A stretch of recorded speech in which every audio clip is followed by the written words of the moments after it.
Olá, meus irmãos de fé, sejam bem-vindos ao nosso canal do YouTube Nossa Umbanda. Meu nome é Alex e vou estar aqui conversando com vocês com temas relacionados à nossa religião de Umbanda, voltado para as pessoas que estão iniciando, que têm interesse de aprender um pouco mais sobre a nossa religião e está desenvolvendo a sua mediunidade.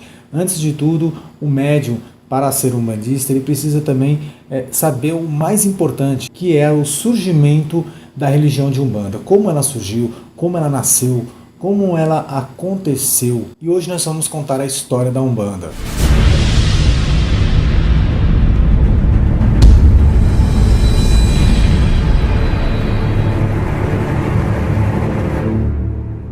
Para falar da história de Umbanda, é necessário que se fale de Zélio Fernandino de Moraes, um rapaz de 17 anos escolhido pelo plano espiritual a dar início a uma nova religião. E isso aconteceu em 1908, no dia 15 de novembro, no Rio de Janeiro. Vamos falar um pouquinho sobre Zélio. Zélio Fernandino de Moraes nasceu no dia 10 de abril de 1891, na cidade de São Gonçalo das Neves, no Rio de Janeiro. Seu pai chamava-se Joaquim Fernandino da Costa, sua mãe, Leonora de Moraes. Zélio foi casado e sua esposa se chamava Maria Isabel de Moraes. Ele teve duas filhas que se chamavam Zélia e a outra Zilmeia. Morava na rua Floriano Peixoto, número 30, no Rio de Janeiro. Essa biografia que a gente faz dele é para dar início, então, para contar a história um pouco dele. Em 1908, Zélio começou a sofrer de manifestações da qual as pessoas não tinham conhecimento. Então ele começava a ter gestos e falas diferentes, feições diferentes, que não era de um rapaz de simplesmente 17 anos. Então Zélio começou a preocupar a sua família, conforme a sua saúde, a sua cabeça. Então a família começou a achar que Zélio estava tendo um problema psicológico. Encaminhou ele para um tio da família que era médico, da qual fez alguns exames psicológicos nele, mental, e verificou que não havia problema nenhum com Zélio. Aí a família ainda continuou a ver que ele ainda sofria dessas manifestações e começou a achar que ele estava possuído e levou ele até a Igreja Católica. Naquela época, os seus pais eram católicos e era a religião que mais predominava no Brasil. Então, o que a família tinha que fazer? O que os pais tinham que fazer? Vendo que era uma situação, às vezes, espiritual, sem saber como reagir, levou para o padre, para que fizesse um exorcismo no rapaz. O padre fez o exorcismo, mas também não obteve nenhum sucesso. Sua mãe, preocupada também com as reações do menino, teve a ideia de conversar com uma senhora, que na época era a benzedeira da cidade. Então a sua mãe não teve outra opção a não ser pegar o Zélio e levar até essa senhora, para que fosse benzido, então, pelo menos, né? Essa senhora incorporava um preto velho, chamado Tio Antônio.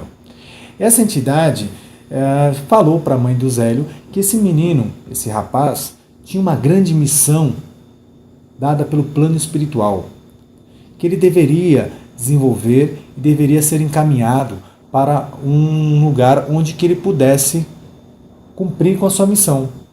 A mãe de Zélio conversou com seu pai e decidiram então levá-lo até a Federação Espírita, da qual então o seu problema espiritual temos que resolver no lugar certo, no centro espírita. Levaram ele até lá. Chegando lá, o pai de Zélio já era um estudioso dos livros de Kardec. Ele conhecia um pouco sobre o espiritismo e achou que ali, então, o dirigente daquele centro poderia ajudar o seu filho. Conversou com o dirigente falou que, não, pode deixar, a gente vai ajudar o seu filho. Manda ele sentar à mesa, a gente vai começar a sessão. E convidou então Zélio que sentasse à mesa, se aproximasse, se acomodasse. Antes disso, Zélio, já numa sensação, já numa aparência diferente, ele se direcionou até o jardim, pegou uma flor, retornou e colocou sobre a mesa uma flor dizendo: aqui falta uma flor. Neste mesmo momento, parece que ele ativou um portal espiritual, da qual os médiuns que estavam em volta da mesa começaram a incorporar entidades como índios e os pretos velhos. E o dirigente do centro espírita ficou muito assustado com aquilo, ficou perplexo. Aquelas manifestações de espíritos de índios e pretos velhos no centro espírita, não pode. Tentou repelir esses espíritos, conversando para que eles fossem embora. Nesse mesmo instante, Zélio já estava incorporado, já estava manifestado ali um índio. da qual falou ao dirigente. Por que repelem a presença dos citados espíritos se nem sequer se dignaram a ouvir suas mensagens? Seria por causa da sua origem social e da cor? Nesse mesmo tempo, o dirigente olhou para o Zélio e viu ele irradiar uma luz. Viu ele incorporado, viu ali um espírito manifestado nele e viu uma luz muito grande. E o dirigente do centro, que também era vidente, vendo tudo aquilo, perguntou àquele espírito manifestado: por que o irmão fala nesse termo? Pretendendo que a direção aceite a manifestação de espíritos que, pelo grau de cultura que tiveram quando encarnados, são claramente atrasados. Por que fala deste modo, se estou vendo que me dirijo neste momento a um jesuíta, e sua veste branca reflete uma áurea de luz? E qual o seu nome, meu irmão? O espírito manifestado em Zélio responde: se julgam atrasados os espíritos de pretos e índios, devo dizer que amanhã estarei na casa do meu aparelho para dar início a um culto em que esses pretos e índios poderão dar a sua mensagem e assim cumprir a missão que o plano espiritual lhe confiou. Será uma religião que falará aos humildes, simbolizando a igualdade que deve existir entre todos os irmãos, encarnados e desencarnados. E se queres saber o meu nome, que seja este, Caboclo das Sete Encruzilhadas, porque não haverá caminhos fechados para mim. O vidente ainda pergunta: julga ao irmão que alguém irá assistir o seu culto?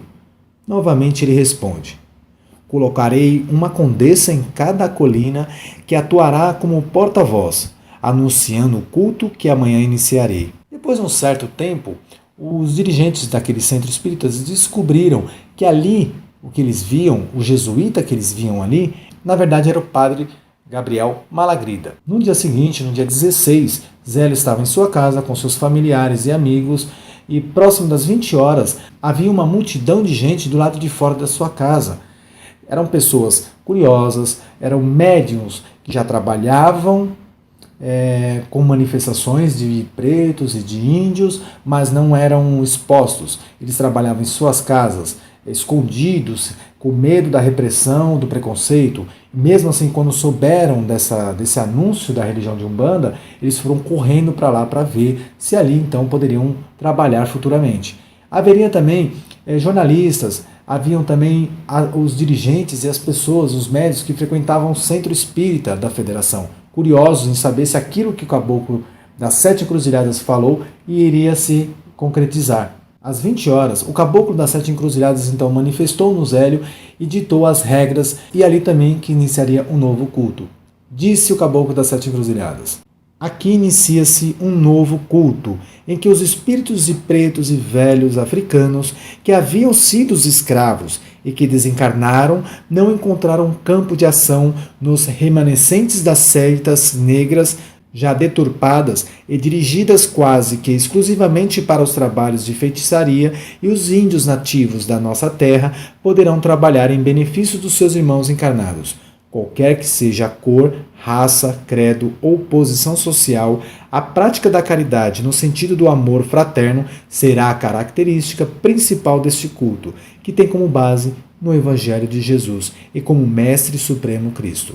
Após ele anunciar que ali estaria iniciando um novo culto, então o Caboclo das Sete Encruzilhadas disse que a partir daquele dia o ritual de Umbanda será realizado a partir das 8 horas e encerraria às 10 horas. Todos os médios estariam vestidos de branco. O atendimento seria totalmente gratuito. E disse também que naquele momento se iniciaria uma religião chamada Umbanda, e que naquele local se iniciaria uma tenda chamada Tenda Nossa Senhora da Piedade. E completou dizendo: assim como Maria acolhe em seus braços o filho, a tenda acolherá aos que ela recorrerem às horas de aflição. Todas as entidades serão ouvidas, e nós aprenderemos com aqueles espíritos que souberem mais, e ensinaremos aqueles que souberem menos, e a nenhum viraremos as costas, e nem diremos não, pois esta é a vontade do Pai. Neste momento, então, o Caboclo começou a atender as pessoas que iam adentrando na tenda. No seu primeiro atendimento, atendeu um paralítico e o curou, fazendo um andar. E passou a atender outras pessoas que estavam ali no local, praticando o seu atendimento de cura. Logo em seguida, Zélio manifestou então uma entidade chamada Pai Antônio. Essa entidade era um preto velho, da qual ele começou a mostrar uma aparência de muita humildade, de muita simplicidade. Chegaram a oferecer para ele um lugar para ele sentar, uma cadeira, e ele mesmo assim recusou. Disse que lugar de negro é no toco, né? Lugar de cadeira, lugar para sentar era coisa para branco. Era uma humildade muito grande. Aquilo já começou a demonstrar que as entidades de Preto Velho já traziam em si uma humildade, uma simplicidade. E nesse mesmo dia, esse Preto Velho já começou a implantar o primeiro elemento da Umbanda, que era o seu cachimbo. Tem até um ponto que fala nessa parte que o Preto Velho precisava da cachimba e manda o moleque buscar.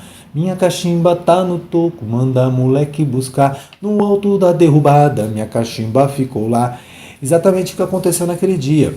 É um ponto de raiz, é um ponto que mostra que na hora que o Preto Velho manifestou pela primeira vez no ritual de Umbanda, ele esqueceu seu cachimbo. Aí ele pede pro moleque buscar. Bom, essa foi a primeira fase da nossa história. É lógico que está bem resumindo, bem simplesinho, fácil de entender.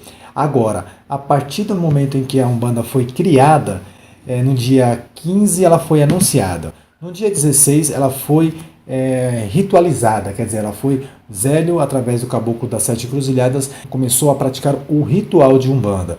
Logo após 10 anos, Zélio então fundou mais 7 tendas de Umbanda, sendo elas Tenda Espírita Nossa Senhora da Guia, Tenda Espírita Nossa Senhora da Conceição, Santa Bárbara, São Pedro, Oxalá, São Jorge e a Tenda Espírita São Jerônimo.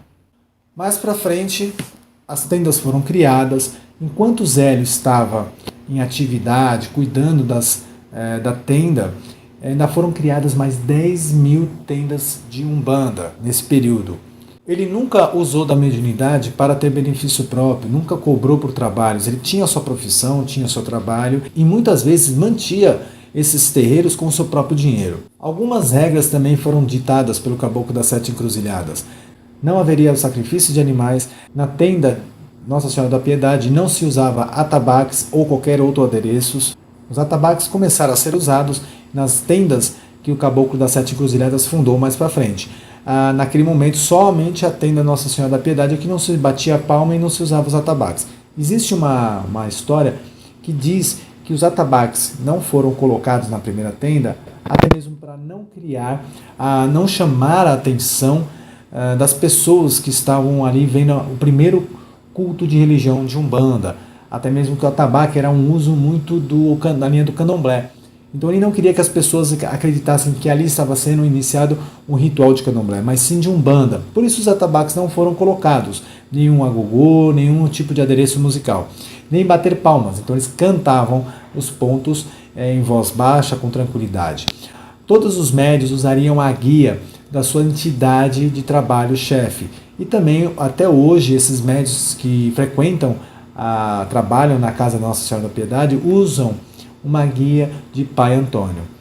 Fora essa guia, eles têm no máximo a guia das suas entidades que vão trabalhar. A preparação dos médios que estavam iniciando nos rituais de Umbanda eram feitos através do amaci. Então, nesse caso, não havia a feitura, não havia camarinha, não havia raspagem, era simplesmente o amaci, que é a lavagem da coroa mediúnica com ervas preparadas, com um banho de ervas preparados.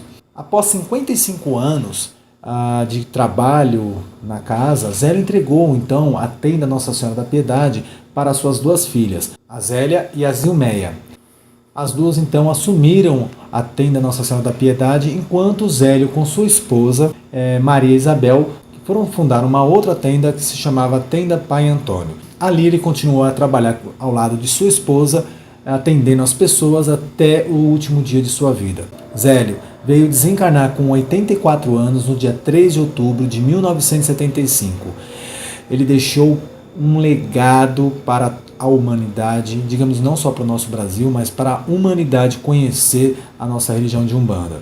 Então essa é a história da Umbanda quando foi criada, né? Quando foi anunciada e deu início ao ritual de Umbanda.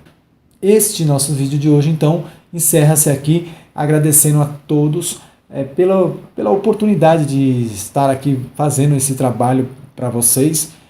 E para mim, é claro que eu aprendo bastante e a gente vai estar levando mais vídeos para vocês, o complemento desse nosso tema de hoje, que não vai terminar por aqui, ainda vai haver vários vídeos falando da história da Umbanda, ok?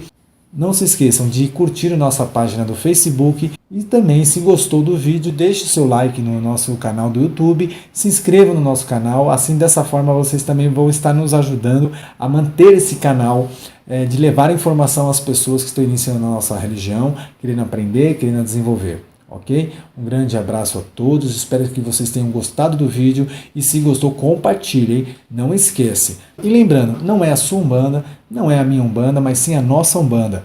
Fique com Deus e até a próxima.